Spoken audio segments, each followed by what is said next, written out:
Now, the Congress leader Jairam Ramesh has said that the BJP will be wiped out in South and its seat share in the North will come down to half.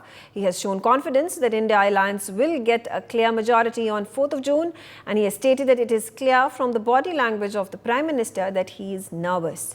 Jairam Ramesh further stated that the committee will be formed and the Prime Minister face from India Alliance bloc will be decided within a day or two after the results are announced. The Congress leader also raked up the Prime Minister's speech where he accused the opposition of taking money from Adani and Ambani in tempos and questions from where did the black money come even after the demonetization. Let's listen into what he said. 428 सीटों पर चुनाव हो चुका है, 115 सीटों पर चुनाव होना बाकी है, पर पहले 2 चरण के बाद ही बिल्कुल साफ हो गया, बिल्कुल स्पष्ट हो गया था कि दक्षिण भारत में बीजेपी साफ और उत्तर भारत, पश्चिम भारत और पूर्वी भारत में BJP half.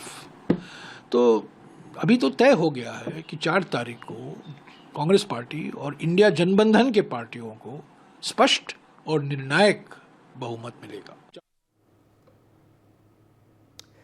All right, so that's the targeted attack of Jairam Ramesh. Kanika Katiyar, at this point, Jairam Ramesh, the Congress veteran, showing assurance, confidence that it is going to be the India Alliance that will form the government. He's also mentioned that right after the results are announced in a couple of days, they will also decide on the prime ministerial face.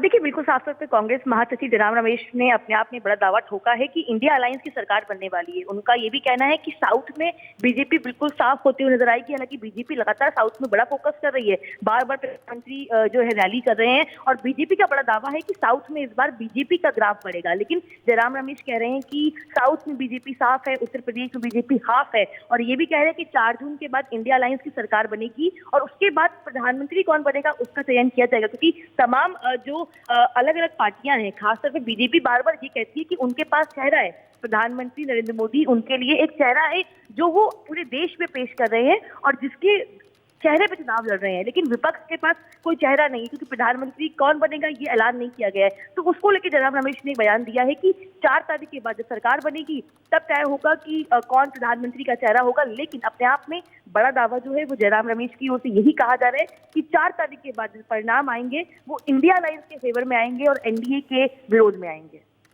For more such videos, subscribe to the NewsX YouTube channel, hit the bell icon.